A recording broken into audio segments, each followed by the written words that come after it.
এখন বাজে প্রায় 2টা 9 মিনিট। হ্যাঁ, একটা আপুর একটা ভিডিও দেখলাম, তার হাজব্যান্ড ভালো না, এই সেই এগুলো নিয়ে সে অনলাইনে আসছে। হ্যাঁ, টিকটকে আর কি বলতেছে। ঠিক, যাই হোক, এখন এগুলা বইলা অনলাইনে বইলা নিজে ছোট করে লাভ কি?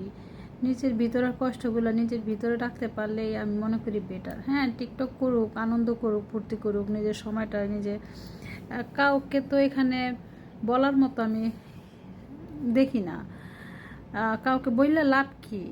আমাদের এই যে সমাজ, তারা কি আমাদের পাশে দাঁড়াবে? আমাদের দুঃখে দুঃখিত হবে? তারা আরও সুযোগ খুঁজবে। আমাদের কষ্টের কথা শুন না, তারা সুযোগ নেওয়ার চেষ্টা করবে। তো আমরা কেন তাকে এই সুযোগটা দিব তাদেরকে, তাই না? আমাদের কি সমস্যা, কি আসে বিষয়, সেটা আমাদের ভিতরেই থাক না। তাদেরকে বললে লাভ কি? যদি বললে লাভ আর লস জানি না, কিন্তু বলার কি প্রয়োজন? নিজেকে নিজে ছোট করার কি প্রয়োজন, তাই না? আমার স্বামী বা তার সাথে তো আপনি সংসার করছেন, ঠিক না?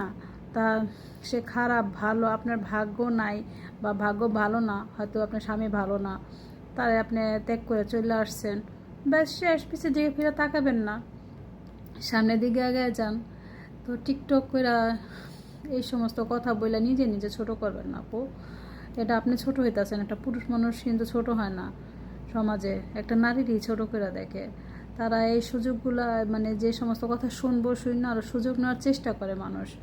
ঠিক আছে, কী সুযোগ নেওয়ার চেষ্টা করে সেটা আপনি নিশ্চয়ই বুঝতে পারতেছেন। এই যে অনেকে অনেক রকম কমেন্ট করবে, ভাববেন আপনাকে ভালোবাসবে না, আপনার পাশে দাঁড়াবে না, কেউ দাঁড়াবে না, তারা আরও মজা নেয়, এগুলো মজা পায়। বুঝতে পারছেন? যাক, আশা করি বুঝতে পারবেন আমার কথাগুলা।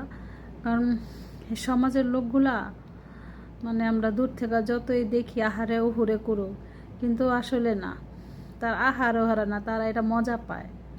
বুঝতে পারছেন? তারা মজা নেয় এগুলা।